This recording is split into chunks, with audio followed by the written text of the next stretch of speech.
지금부터 제16회 대한민국 독서토론 논술대회 단체전 고교 결승전을 시작하도록 하겠습니다. 먼저 심사위원 소개가 있도록 하겠습니다.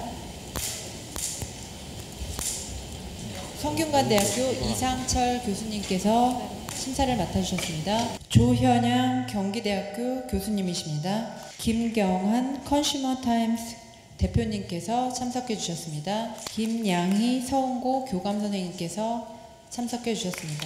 박정혜 세종교육원 원장님이십니다. 안장호 정석항공과학교 선생님이십니다. 이번 토론 대상 도서는 물, 생명의 근원, 권력의 상징과 워터 4.0입니다. 이번 토론은 제1주제로 시작하겠습니다. 주제는 수자원 관리를 위해 댐 건설은 필요하다입니다. 먼저 치열한 경쟁을 뚫고 이 자리에 올라온 우수한 두 팀의 소개가 있겠는데요. 간단히 찬성팀, 반대팀의 순서로 소개해 주시기 부탁드립니다. 네, 안녕하세요. 저희는 상해안구학교에서 온 토론팀 시그널입니다.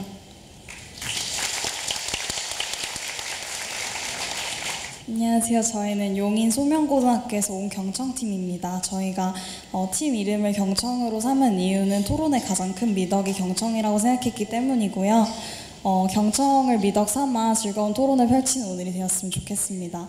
저는 첫 번째 발제를 맡은 김혜원입니다. 저는 두 번째 발제를 맡은 최수진입니다. 저는 최종 발언을 맡은 엄태민입니다.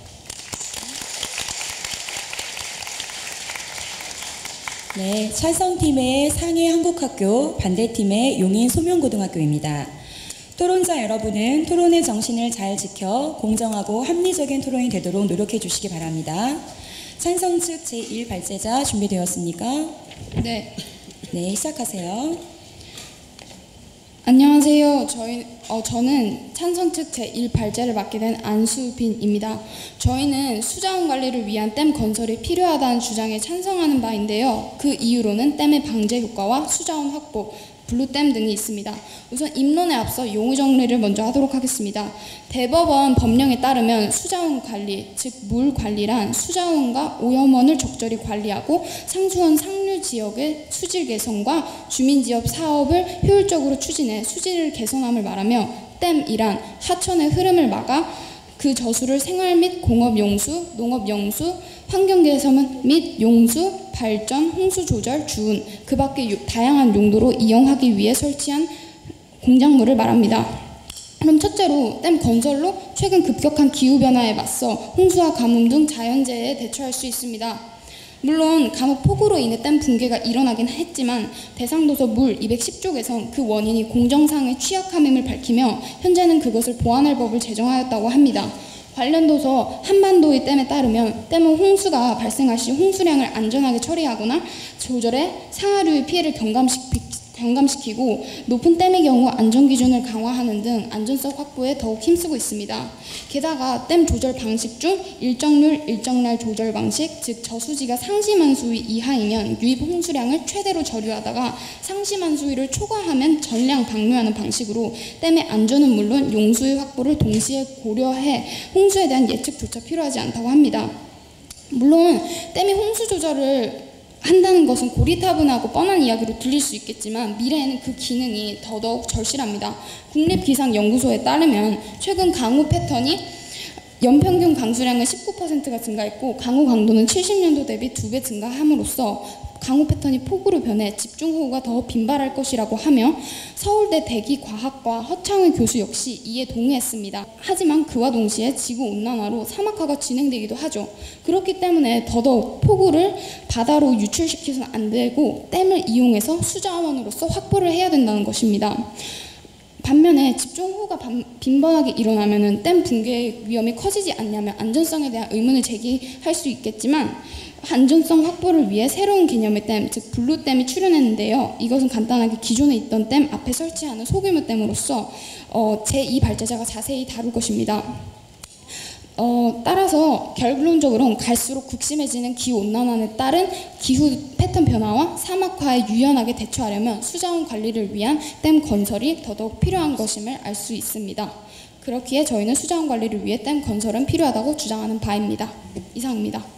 네, 발제 잘 들었습니다. 시간 활용 잘하셨습니다. 2분 55초 말씀하셨습니다. 다음은 반대 측의 교차 조사 및 반론과 재반론이 있겠습니다. 시간은 5분입니다. 먼저 찬성 측 발제 정말 잘 들었습니다. 아까 댐에 대해서 이야기하실 때 혹시 댐이 물을 고여 있는 거잖아요. 물을 고이게 만드는 거잖아요. 그럼 결국 수질오염이 발생할 수 있다고 생각이 드는데 이에 대해서 어떻게 생각하십니까?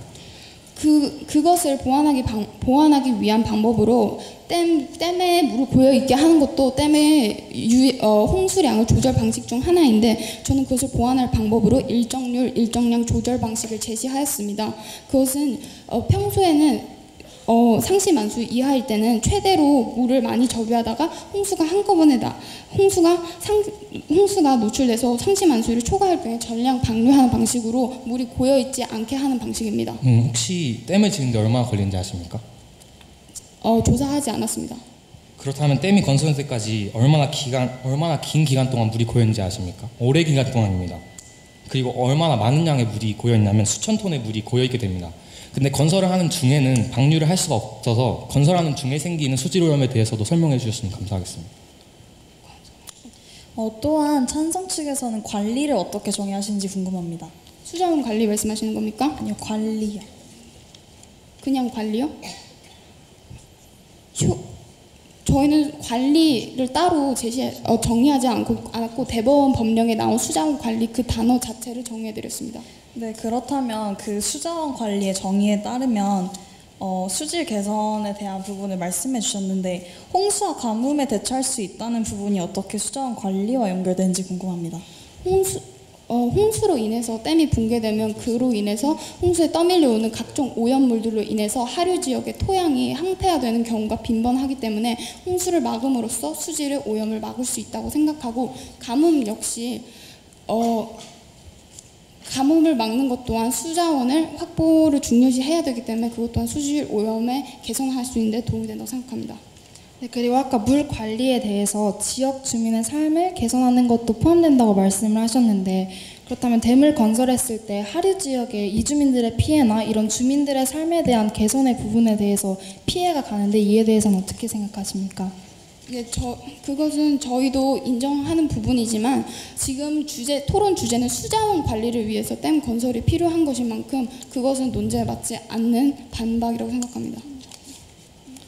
블루댐에 대한 이야기를 해주셨었는데 블루댐이 기존에 있던 댐 앞에 설치하는 소규모 댐이 맞나요? 네, 맞습니다. 그렇다면 그 블루댐이 기존에 있던 댐의 문제점을 보완하기 위해서 만들어진 상황적인 대안에 불과하진 않을까요?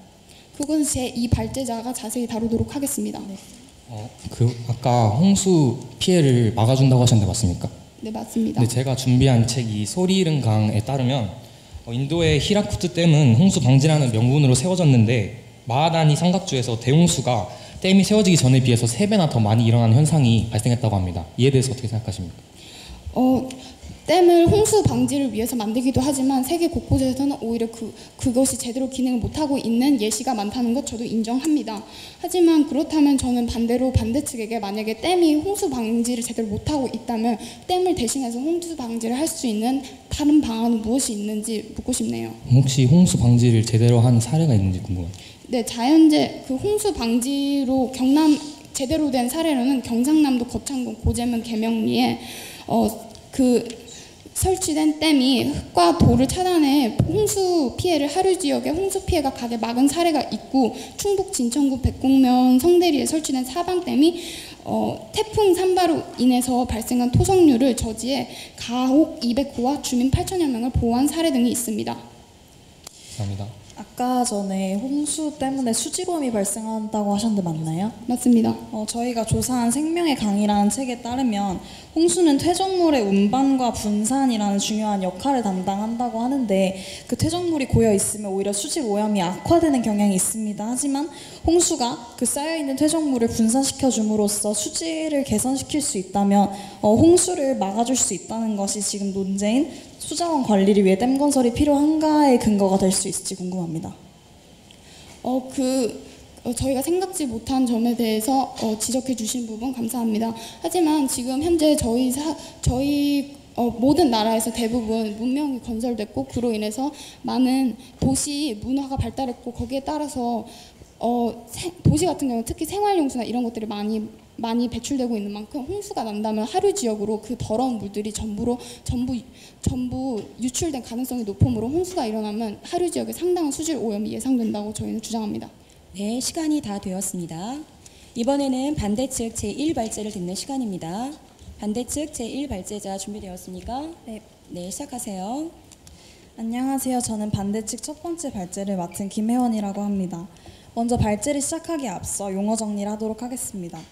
고등 과학 교과서에 따르면 관리란 맡아 보살펴 돌봄을 말하며 수자원 관리란 수량, 수질, 하천, 댐 및 호수, 생태환경 등에 대한 이해를 바탕으로 효율적인 물 이용을 위해 실시하는 물 관리를 말합니다. 저는 수자원 관리를 위해 댐 건설이 필요하다는 주장에 대해 반대하는 입장입니다. 댐 건설은 수질 오염을 유발함으로써 우리가 사용할 수 있는 용수를 지키는데, 즉 수자원을 관리하는 데 악영향을 끼칩니다. 그 근거로 첫째, 댐 건설은 강물의 흐름을 급격하게 바꿉니다.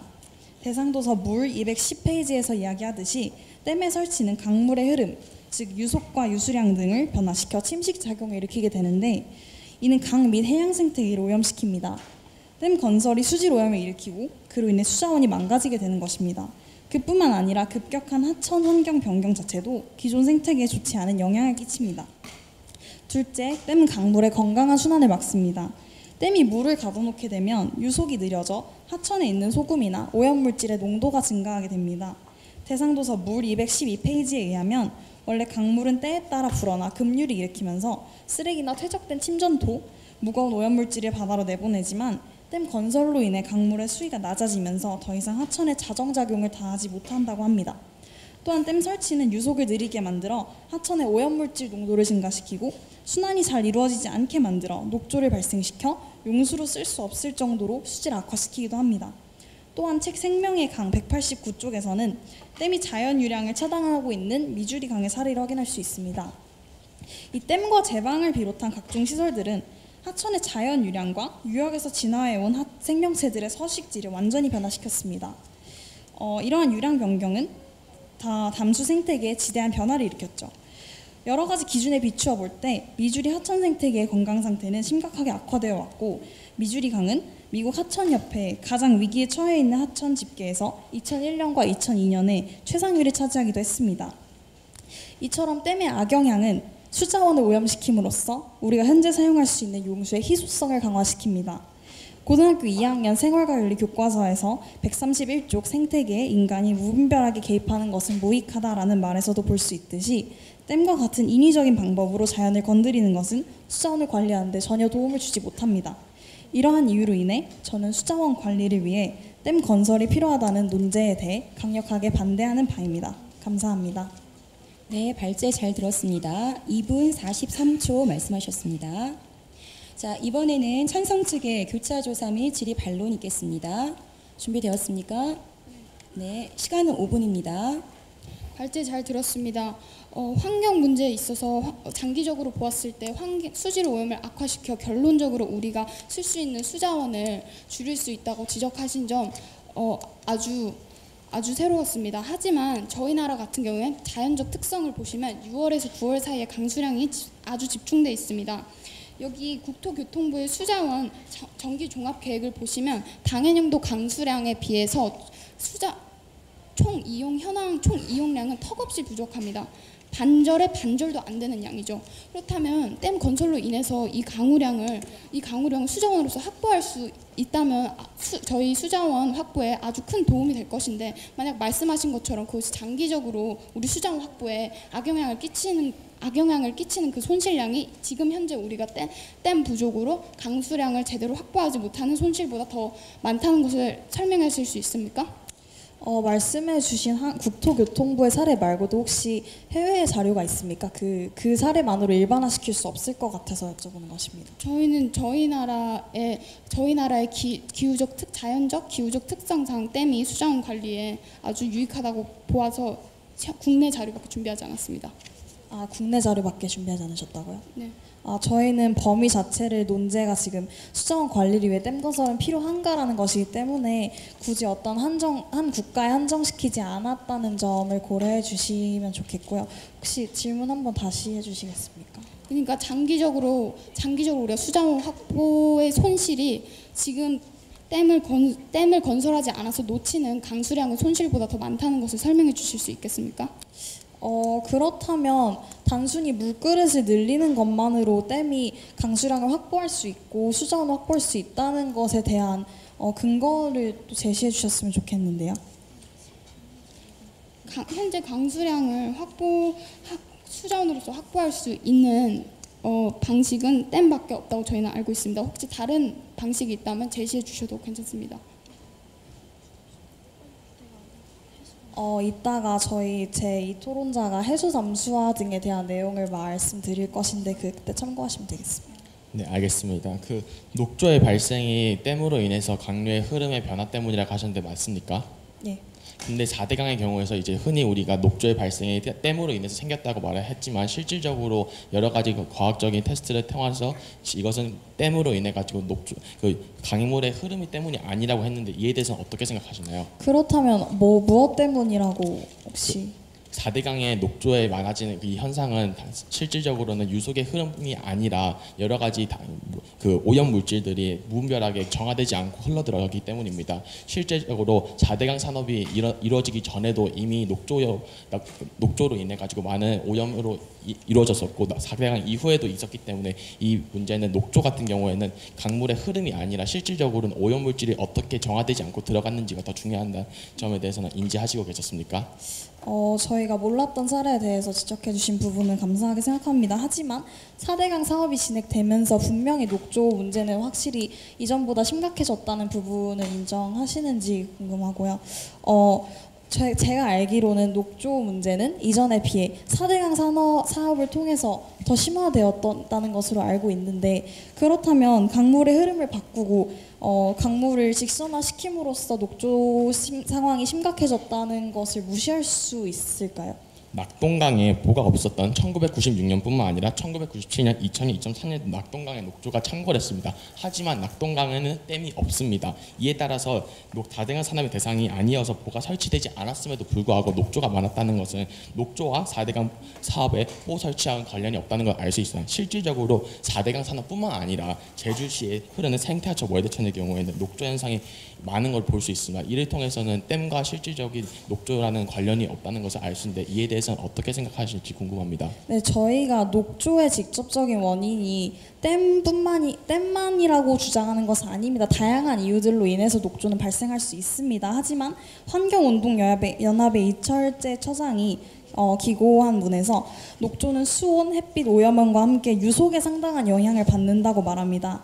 그러면서 여기에 4대강 사업에 따른 유속 감속 현상으로 녹조 현상이 더 커진 것으로 분석된다라고 녹조의 원인을 체류 시간의 증가에서 찾은 부분이 있습니다. 이에 대해서는 저희가 답변이 된 것 같습니다. 네, 알겠습니다. 다른 질문 없습니까? 네, 시간이 다 되었습니다. 그럼 지금부터 2분간의 전략협의 시간을 드리겠습니다.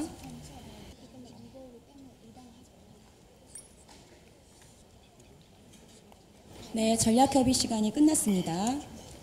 자, 그럼 이번에는 찬성 측의 제2발제자의 발언을 듣는 시간입니다. 준비되었습니까? 네, 시작하세요. 네, 발제 잘 들었습니다. 저는 찬성 측 제2발제자 박진호입니다. 첫째, 방제 효과에 이어서 저는 둘째, 수자원 확보에 대해서 말하겠습니다. 우리나라는 다른 OECD 국가와 환경적으로 여건이 다릅니다. 한국지리교과서에 따르면 7월과 8월에 강수가 집중되기 때문에 특성을 고려한 물 관리가 필요합니다. 하지만 우리나라의 경우 물 절약은 효율적인 방안이 아닙니다. 왜냐하면 한국지리교과서 페이지 120과 워터 페이지 315에 나와 있듯이 인구의 30% 이상이 서울과 부산에 밀집되어 있기 때문에 그 이외의 지역의 경우 수자원 수요를 유지하기가 어렵습니다. 이에 따라 수도 요금이 인상되는 등 국민에게 부담감 증가와 수자원 관리 시스템의 붕괴가 일어날 수 있습니다. 이러한 예시가 실제로 미국의 디트로이트 도시에 있었는데요. 현재 그 디트로이트 강의 수자원 수질 검사를 해봤더니 다이아마 바이페닐, 삼중고리 방향족, 다이옥신 등 여러 가지 발암 물질들이 검출되었다는 것을 알 수 있습니다. 반면에 댐 건설은 수자원 확보를 통해 현재 급한 경사로 인한 수자원 소실도 막을 수 있을 뿐만 아니라 생활 용수와 상업 용수도 확보할 수 있습니다. 관련 도서 한반도의 댐 페이지 31쪽에 나와 있듯이 우리나라의 수자원 이용 현황은 52%는 댐에서 나오고 있습니다. 그리고 농업 용수의 90% 이상이 댐에서 나와 있다는 점을 고려한다면 댐 건설은 우리나라 수자원 관리에 필수적입니다. 셋째, 지구 온난화로 인한 기후 변화, 이에 따른 댐의 역할은 변화하고 있습니다. 기술의 발전함에 따른 환경에 대한 이해가 늘어나서 댐의 형태 또한 발전하게 되었습니다. 현재 물을 막아서 생기는 오염, 자원 고갈 등을 최신 기술인 블루댐을 건설함으로써 해결할 수 있습니다. 이번 2017년 한국건설기술연구원, 부산대와 대전대가 협력하여 개발된 블루댐은 홍수기 또한 무의미하게 흘러갔던 방출되었던 수량을 거두어 최대로 활용하는 것을 말합니다. 이를 통해서 홍수 저감뿐만 아니라 물을 담을 수 있는 물 그릇 크기가 자체적으로 커졌기 때문에 더 많은 수자원을 확보할 수도 있습니다. 지속적으로 물을 내보내기 때문에 물의 흐름이 막아서 생겼던 그러한 수질 오염도 개선될 수 있습니다. 뿐만 아니라 이것 또한 설치되는 시간도 적고 설치되는 비용도 적은 이유는 이미 만들어졌던 기존에 건설되어 있던 댐 하류에 설치하기 때문에 환경, 문화재 훼손 위험도 적습니다. 이와 같이 기존의 댐의 단점을 해소할 수 있는 블루댐을 설치한다면 더욱 효율적인 물 관리가 이루어질 수 있습니다. 그렇기 때문에 수자원 관리를 위해서 댐 건설은 필요하다고 저희 측은 생각합니다.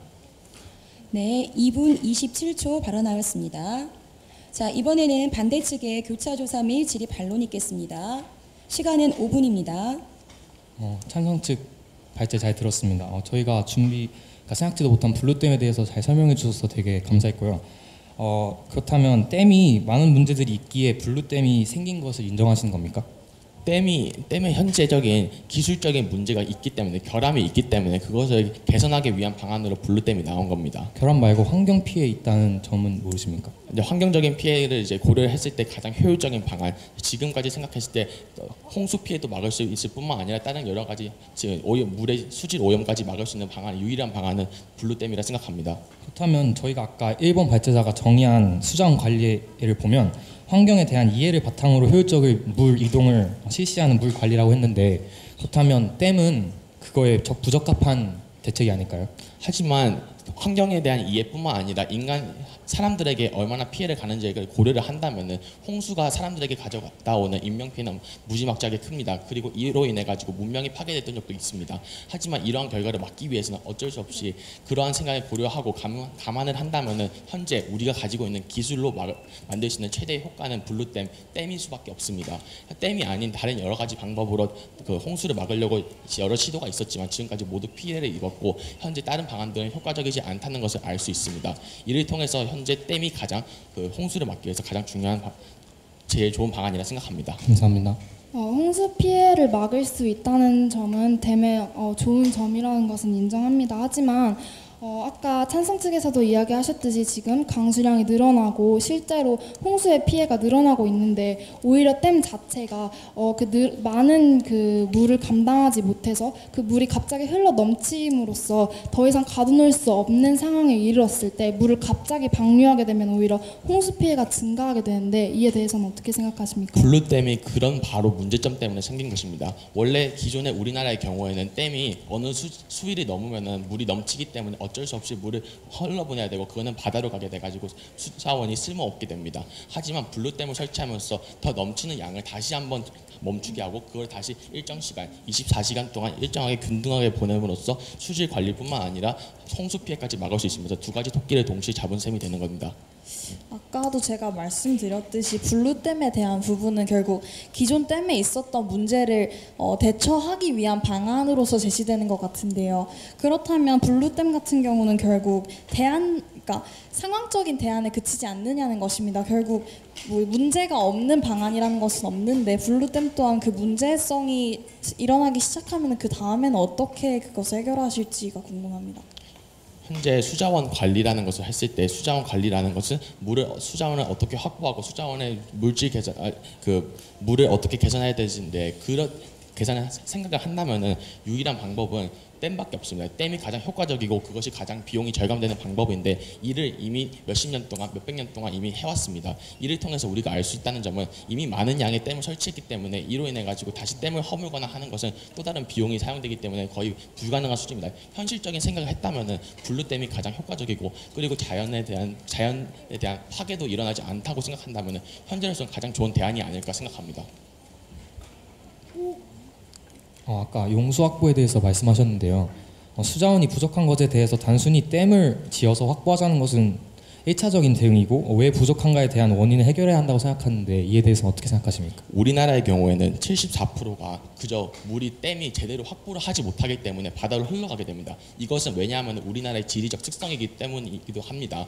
6월에서 9월 동안 강수량이 집중되기 때문에 그때 제대로 확보를 하지 못한다면 어쩔 수 없이 보내야 됩니다. 하지만 블루댐 같이 댐을 더 설치하지만 환경적 피해도 없게 한다면 전체적인 물을 담을 수 있는 그릇의 크기는 넓어지기 때문에 더 많은 양의 자원의 수자원을 확보할 수 있다는 거죠. 현재 74% 중에서 적어도 10%, 20%만 확보를 한다 하더라도 우리나라에게는 큰 발전이 될 수 있습니다. 다른 질문 없습니까? 네, 마무리하겠습니다. 네, 이상으로 교차조사 및 질의를 마치겠습니다. 자, 이번에는 반대측 제2발제의 발언이 있겠습니다. 시간은 3분입니다. 시작하세요. 안녕하십니까. 반대측 제2발제를 맡은 최주진입니다. 발제를 시작하기에 앞서 미처 반박하지 못했던 부분들에 대해 짚고 넘어가겠습니다. 아까 해수 담수화에 대한 이야기를 했는데요. 사실 댐이 가장 효과적이다라는 말에 대해서는 오히려 경제적으로 어떤 효율성이 있는지를 다시 생각해봐야 한다고 생각합니다.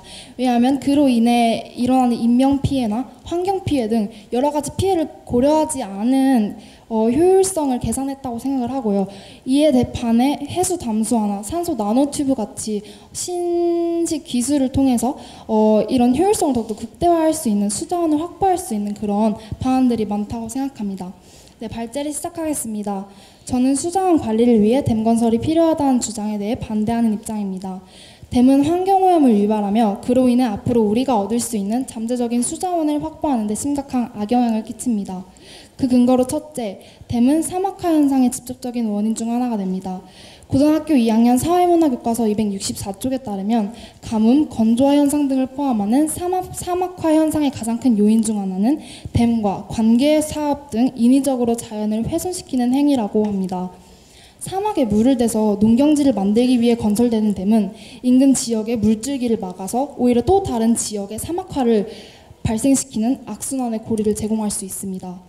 둘째, 댐은 영양이 풍부한 강바닥의 흙이 흘러가지 못하게 함으로써 하류의 토양이 황폐해지게 만듭니다. 책 물 212쪽에서는 댐과 관계 사업으로 인해 가장 광범위하게 일어나고 있는 생태학적 문제 중 하나는 아주 넓은 면적의 땅에서 토양의 염류화가 일어났다는 점이라고 이야기합니다. 이는 땅이 오염되게 하는 원인과 직결됩니다. 땅의 오염은 곧 잠재적 수자원의 오염이라고도 할 수 있기에 환경오염을 유발하는 댐은 결국 수자원 관리를 위해 필요하지 않다고 결론질 수 있습니다. 이렇게 끊임없이 제기되는 댐으로 인한 환경 파괴 등을 통해 우리는 댐이 환경오염에 직접적인 악영향을 끼침을 알 수 있습니다. 댐은 수자원 관리라는 산업의 가능성과 앞으로의 전망을 좌절시킵니다. 지속 가능한 발전을 추구하는 현대 사회의 패러다임에 비춰봤을 때 댐 건설은 자연 생태계를 파괴한다는 점에서 큰 그림을 보지 못하고 지금 발생하는 문제들에 오히려 급급해 오히려 우리가 미래에 얻을 수 있는 잠재적인 수자원을 스스로 포기해버리는 것 같다고 말할 수 있습니다. 이처럼 댐 건설은 수자원의 관리, 즉 보살피고 돌보는 역할을 하는 대신 망가뜨리고 오염시키며 앞으로의 가능성까지 허물어버립니다. 따라서 이러한 근거로 인해 저는 수자원 관리를 위해서는 댐 건설이 필요하지 않다고 강력하게 주장하는 바입니다. 이상입니다. 네, 2분 48초 발언하였습니다. 자, 이번에는 찬성 측의 교차조사 및 질의 반론이 있겠습니다. 시간은 5분입니다. 네, 발제 잘 들었습니다. 아까 토론자님께서 댐의 경제적 효율성뿐만 아니라 그 이면에 숨겨진 인명 피해도 고려해야 한다고 말씀하셨습니다. 맞습니까? 네, 맞습니다. 저희가 근거로 들었던 댐의 숨기는 중에서는 홍수 방지 효과가 있습니다. 만약 댐이 없었다면 홍수로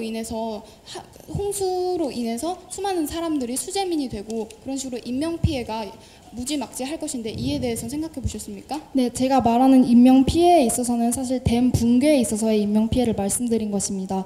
요즘 댐이 관리가 잘 되고 있지 않고 그에 따라서 많이 약해지고 있는 상황에서 댐 붕괴가 많이 일어나는 것이 현실입니다. 그래서 댐 붕괴로 인해서 인명 피해가 매우 증가하고 있고요. 이에 따른 효율성을 생각해 보자고 말씀드린 겁니다. 네, 혹시 댐 붕괴 이유에 대해서 말씀해 주실 수 있나요? 댐 붕괴 이후에 관리가 잘 되지 않았기 때문이죠. 구체적으로 어떤 관리를 무엇의 관리를 말씀하시? 댐의 그런 안정성을 공정성의 취약함을 말씀하시는 건가요? 아니, 댐 자체 그 건설물 자체에 그 허점이 있다는 것을 말씀드리는 겁니다. 저희가 한반도의 댐이라는 관련 도서에서 본 결과 댐의 붕괴 가능성으로 가장 주요 원인으로 꼽히는 것은 댐에 지진이 발생했을 경우입니다. 하지만 저희 나라 같은 경우엔 높은 댐의 경우 더더욱 엄격한 내진 설계를 강조하고 있고 이미 1993년부터 그에 대한 법을 철저히 강화시켜 왔으므로 그에 대해서 걱정하는 것은 너무 과도한 것이 아닌가 생각합니다. 네, 제가 조사한 자료에 따라서는 오히려 댐 때문에 지구의 자전축이나 이런 것이 바뀌어서 지진이 증가한다는 자료를 찾은 적이 있습니다. 한 예시로 중국의 쯔핑프 댐 같은 경우에는요, 그 댐을 설치한 이후에 오히려 지반이 약화되면서 그 댐이 붕괴되는 현상을 불러일으킨다는 것을. 네, 그 점에 대해서 재반박 감사하지만 자전축이 기우는 것과 지금 우리의 주제 수자원 관리의 연관성에 대해서 듣고 싶습니다. 제가 말씀드린 것은요, 아까 찬성팀께서 인명 피해에 대해서 언급하셨기 때문에 제가 그에 대한 답으로 이에 대해 설명을 한 것입니다. 알겠습니다. 터키 같은 예시를 들어보자면 20세기에 들어서 가지고 사막화가 일어나고 있습니다. 하지만 이미 사막화가 진행되고 있기 때문에 터키 같은 경우에는 댐을 지어서 어쩔 수 없이 물을 수자원을 확보하는 방안으로는 유일한 방안이 바로 댐인데 댐까지 설치를 못하게 된다면은 이 터키에 있는 사람들에게는 물이 돌아가지 않는 거죠. 하지만 우리 물에 따져 보면은 물은 인간의 기본적인 몸을 구성하는 원소 중에 한 개이기 때문에 필수적이라고 말했습니다. 만약에 단지 환경적 피해 때문에 사람들의 기본적인 인권을 무시한다면은 그들의 인권을 무시하는 가장 궁극적인 그런 권리를 무시하는 거랑 똑같지 않습니까? 네, 수자원 물 확보에 대한 중요성을 놓치자는 것이 아닙니다. 주제가 수자원 관리를 위한 댐 건설은 필요한가에 있어서 저희는 더 이상 댐 건설이 필요하지 않다고 주장하고 있는 것입니다. 따라서 아까 정의에서도 말씀드렸듯이 환경에 대한 이해가 바탕으로 수자원 관리가 진행되어야 하는데 이에 대해서 댐 자체는 그런 수자원 관리라는 정의에 맞지 않기 때문에 댐 건설이 더 이상 필요하지 않다고 이야기하는 것입니다. 하지만 터키의 경우에는 다른 방안이 없기 때문에 환경적인 요건을 생각을 하고 고려를 했음에도 불구하고 이미 사막화가 진행되고 있고 해수 담수화를 할 수도 없음에도 없기 때문에 초대형 댐을 설치, 예시 아타티르크 댐을 지어서까지 해서라도 수자원 확보에 나설 수 않을 수 없었습니다. 또한 해수 담수화에 대해서 말씀을 해주셨는데 해수 담수화의 경우라고 해서 환경 피해가 없는 것은 아닙니다. 해수 담수화를 한다면은 한쪽 물에는 염도가 아주 높은 물이 생기고 다른 쪽에는 정수된 물이 생기는데 높은 염도가 있는 물이 만약에 수중으로 빠지거나 강이나 아니면 바다에 빠지게 된다면 높은 염도로 인해서 그 생선이나 어류들이 환경에 적응하지 못하게 되어가지고 이상 죽게 되면서 결국에는 수질 오염에까지 영향을 줍니다. 그렇게 따지면 이에 대해서 어떻게 생각하는지 궁금합니다. 네, 터키의 사례는 처음 들어봐가지고 되게 특수한 경우라고 생각을 하는데요. 사실 터키는 댐이 말 그대로 필요할 수 있습니다. 하지만 저는 주제에 좀 더 집중을 했는데요. 수자원 관리를 위해라는 수식어에 저는 집중을 했습니다. 그렇기 때문에 용수 확보라는 그런 여러 가지 이점들이 있을 수 있지만 저의 정의에 따라서 환경적인 이해가 이루어지지 않는 댐 건설 자체가 과연 필요한 것인가? 근데 K-워터 수자원 공사에 따른 그 최계훈 회장님의 말씀을 인용하자면은 수자원 관리와 수자원 확보는 동시에 이루어져야 된다. 그리고 같은 범주 안에 있다고 했습니다. 다시 말해서 수자원 관리는 즉 수자원 확보랑 네, 같은 교차 질의 시간이 끝났습니다. 자, 이제 2분간의 전략 협의 시간을 드리겠습니다.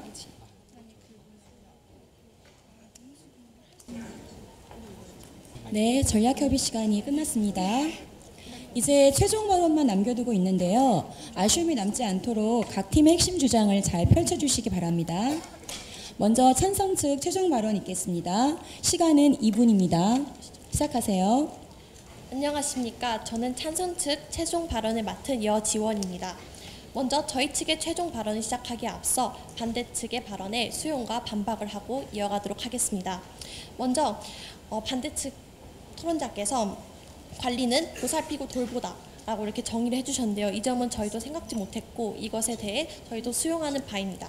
하지만 아까 반대 측 토론자께서 댐을 대체할 방안으로 제시해 주신 해수 담수화는 현재로서는 비용이 너무 많이 소모될 뿐더러 홍수를 막지 못한다는 점에서 댐을 완전히 대체할 수 있는 방안은 아니라고 생각됩니다. 이 점 짚고 넘어가도록 하겠습니다. 그럼 지금부터 저희 측의 최종 발언을 시작하겠습니다. 저희 찬성 측의 주장은 수자원 관리를 위해 댐 건설이 필요하다입니다. 이에 따른 근거는 크게 두 가지로 나뉠 수 있습니다. 먼저 수자원 확보를 위해 댐 건설은 필수적입니다. 한국지리 교과서에 따르면 우리나라는 7월과 8월에 강수가 집중되기 때문에 특성을 고려한 물 관리가 필요합니다. 따라서 댐 건설을 통해 수자원 확보는 물론 수자원 소실을 방지하고 생활용수와 산업용수를 확보해야 합니다. 둘째, 이미 댐의 부작용들은 보완이 되었습니다. 댐의 붕괴가 발생한 적이 분명히 있지만 대상도서 물 210쪽에서는 그 원인이 공정상의 취약함임을 이미 밝혔고 댐의 붕괴 현재 그것을 보완할 법을 제정했습니다. 또한 올해 블루댐이라는 신기술이 개발되어 원래 댐이 가지고 있던 문제점인 물을 막아서 생기는 오염, 자원 고갈 등을 해결할 수 있습니다. 댐은 현재 우리나라에서 수자원 관리를 위한 가장 효율적이고 현실적인 방안입니다. 블루 골드라고도 불리는 물, 즉 수자원은 나날이 그 중요성을 더해가고 있습니다. 또한 댐은 그 주 목적인 수자원 관리뿐만 아니라 관광산업 활성화, 전력 생산 등 그 부가가치 또한 창출하고 있습니다. 따라서 저희 측은 수자원 관리를 위해 댐 건설은 필요하다라고 주장하는 바입니다. 네, 1분 54초 발언하셨습니다. 자, 이번에는 반대 측의 최종 발언이 있겠습니다. 준비되었습니까? 시간은 2분입니다. 안녕하세요. 반대측 최종 발언을 맡은 엄태민입니다. 먼저 매너 있고 즐거운 토론을 진행해 주신 찬성 측께 감사드린다는 말씀을 드리고 싶고요. 아까 말씀하신 그 근거 중에서 용수 확보 이야기는 좋은 의견이고 저희도 인정하는 부분입니다. 하지만 너무 양쪽에만 집중하는 것 같다는 생각이 드는데 댐으로 인해서 결국에는 확보할 수 있는 용수가 오염되어서 수질 오염을 발생한다는 것을 설명드리고 싶었고요. 더 나아가서 저희 나라는 이제 4차 산업혁명을 바라보고 있는 추세인데 4차 산업혁명에서 주장하는 가치는 융합과 유연성입니다. 이 두 가지 가치를 모두 충족하지 못하는 댐 건설은 이루어지지 말아야 된다고 이야기를 드리고 싶었습니다. 이제 제 발제를 시작하겠습니다. 먼저 댐은 강물이 건강하게 순환하는 것을 막으며 오히려 홍수 피해를 가중시키기까지 합니다. 댐은 수생생물 종과 그에 의존해 살아가는 종들에게 피해를 가지고 오며 강과 해양 생태계의 수질을 악화시키는 침식 작용을 일으킵니다.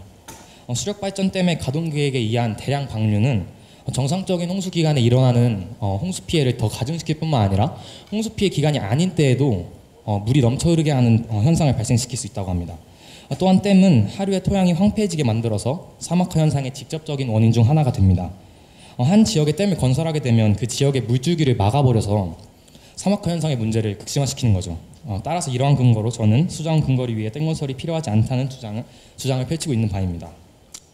미국은 댐 건설로 경제적 부흥을 일으킨 대표적인 국가입니다. 뉴딜 정책 이후 7만 5천 개의 크고 작은 댐 건설이 이루어졌지만 댐의 다양한 문제들 때문에 최근 1,100개 이상의 댐이 철거되고 있습니다. 이런 흐름 가운데 미국 연방개척국장은 이제 댐의 시대는 끝났다라고 선언했습니다. 댐이 경제적 효과만큼이나 경제적 손실이 많다는 판단 때문이었겠죠.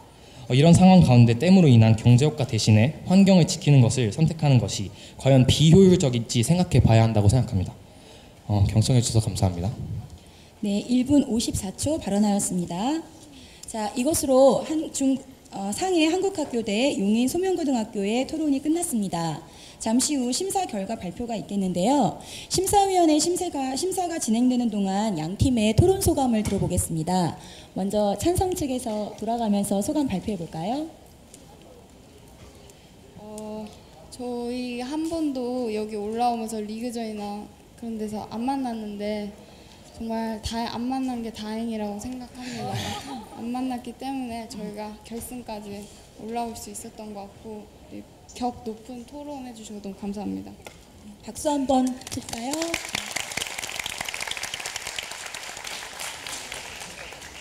이제 토론을 하면서 이제 새롭게 알게 되는 점과 이제 다른 출처를 통해서 얻은 그러한 지식들을 공유하게 되면서 다른 관점에 대해서 알 수 있게 되어가지고 아주 좋은 경험이었던 것 같고요. 그리고 이번 기회를 통해서 더 다음번에는 더 좋은 그런 결과를 낼 수 있게 하는 그런 계기가 되었다 생각합니다. 감사합니다.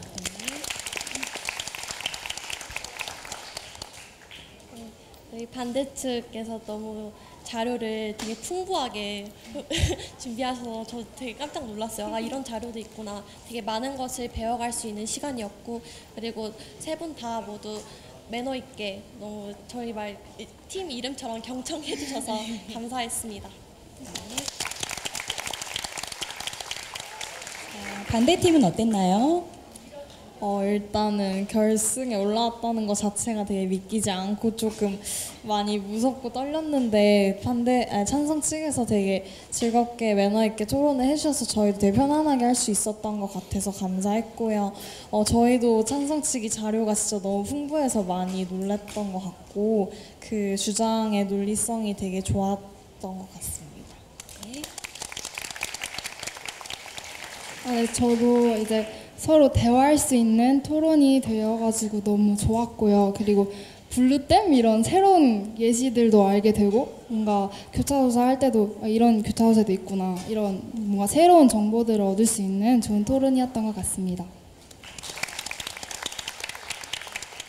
저는 여기 올라올 때 약간 웃으면서 하자고 다짐을 하고 올라왔는데 이렇게 막상 하다 보니까 또 제 모습을 보니까 날카롭게 질문 던지는 게 보였는데 그쪽에서는 이렇게 뭐 들었을 때 감사하다고 하는 거 보고 되게 많이 배웠고 다음에 토론하게 된다면 그런 표현들 더 많이 이용해서 즐겁게 토론했으면 좋겠다는 생각이 들었습니다. 감사합니다.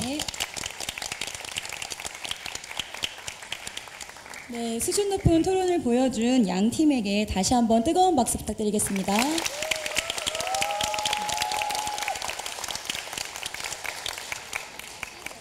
이상으로 제16회 대한민국 독서토론 논술대회 단체전 고교 결승전을 마치겠습니다. 감사합니다.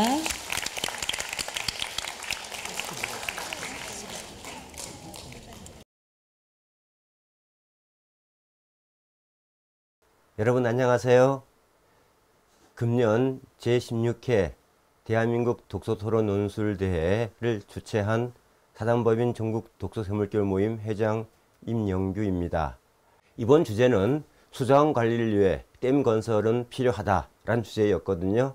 찬성 측을 맡은 중국 상해 한국인학교는 수자원 관리를 해서 예기치 못한 자연재해로부터 그 자연재해 피해를 줄일 수 있다.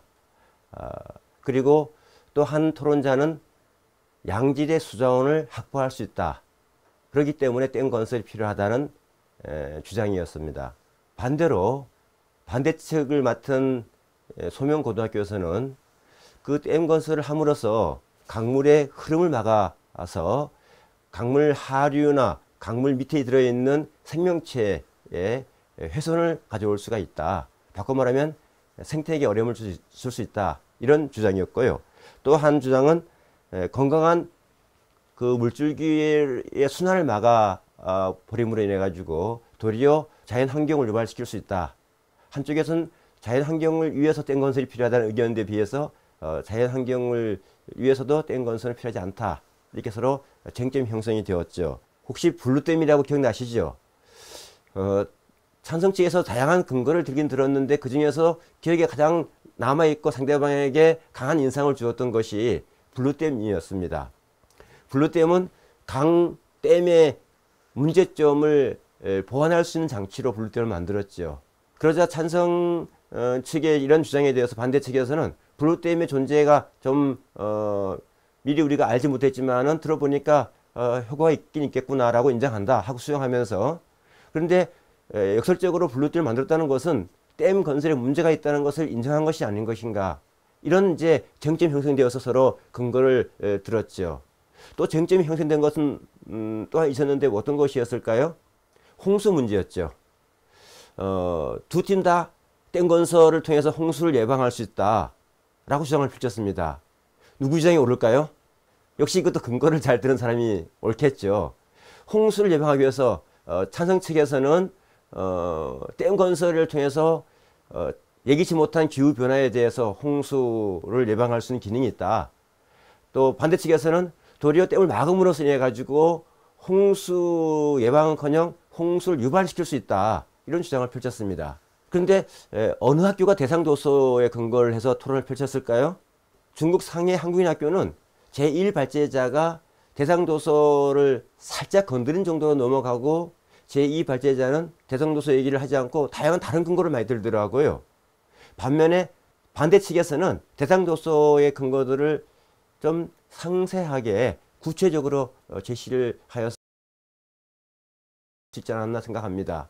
또 한 가지 이 시간 말씀드리고 싶은 것은 대상 도서 못지않게 아이들이 하루 온종일 배우는 무엇을 배울까요? 무엇을 통해서 공부하나요? 아이들이 교과서죠. 교과서에서 근거를 들 수 있는 능력이 필요하겠다.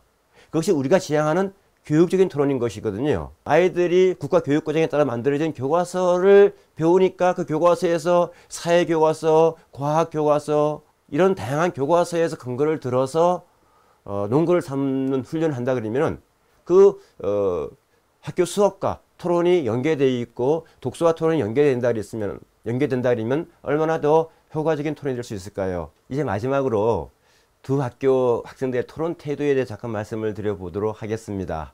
여러분들은 두 학교의 토론 태도를 또 어떻게 보셨습니까? 서로 주장을 펼치고 근거를 들고 또 발제 이후 반론을 하고 반론에 대한 재반론을 펼치는 과정들이 아주 수준 높은 토론을 보여주었죠. 최종 발언에 임한 두 학교 모두 제3발제자가 상대방의 주장에 대해서 이런 면은 참 좋은 주장이었고 이런 면은 참 좋은 근거였다 하고 10분 수용하는 모습을 보여주었습니다. 물론 수용 이후에 또 이런 부분들은 주장이 겹친 부분들, 이런 부분들은 근거가 조금 수긍하기 어려운 부분도 있다라는 반박도 물론 있었죠. 그런 과정이 이제 토론의 핵심이고 진수가 아니겠습니까? 수용하고 공감을 자아내는 토론을 한다 그러면은 토론을 마친 두 학교 아이들이 함께 공동체의 문제를 해결할 수 있는 힘을 얻지 않겠습니까? 그 토론이 바로 협상까지 나아가는 그러한 토론을 통한 교육활동이 펼쳐질 수 있겠죠. 따라서 토론하는 아이들은 토론을 할 때 이기려고 하는 모습을 조금 줄이고 좀 배우려고 하는 모습으로 토론에 임한다 그러면은 즐거운 토론을 할 수 있겠구나.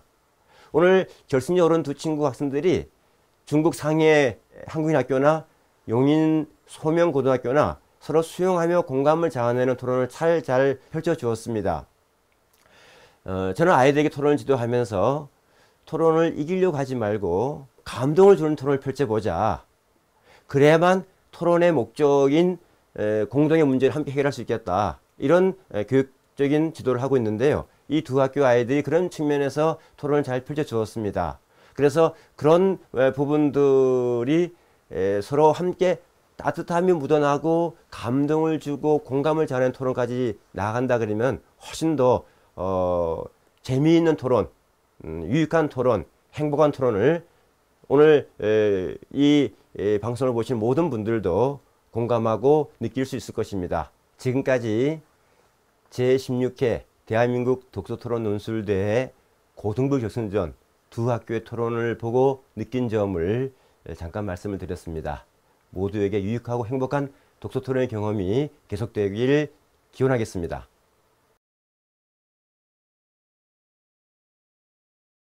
상장 최우수상 소속 서울충암초등학교 성명 김태건, 홍성민, 이하위. 이하 내용은 같습니다. 큰 박수 부탁드립니다. 상장 최우수상 소속 부산 성동중학교 박재홍, 박상현, 허재혁. 아래 내용은 위와 같습니다. 큰 박수 부탁드립니다. 상장 최우수상 소속 용인 소명고등학교 성명 김혜원, 최수진, 엄태민. 아래 내용은 위와 같습니다. 큰 박수 부탁드립니다.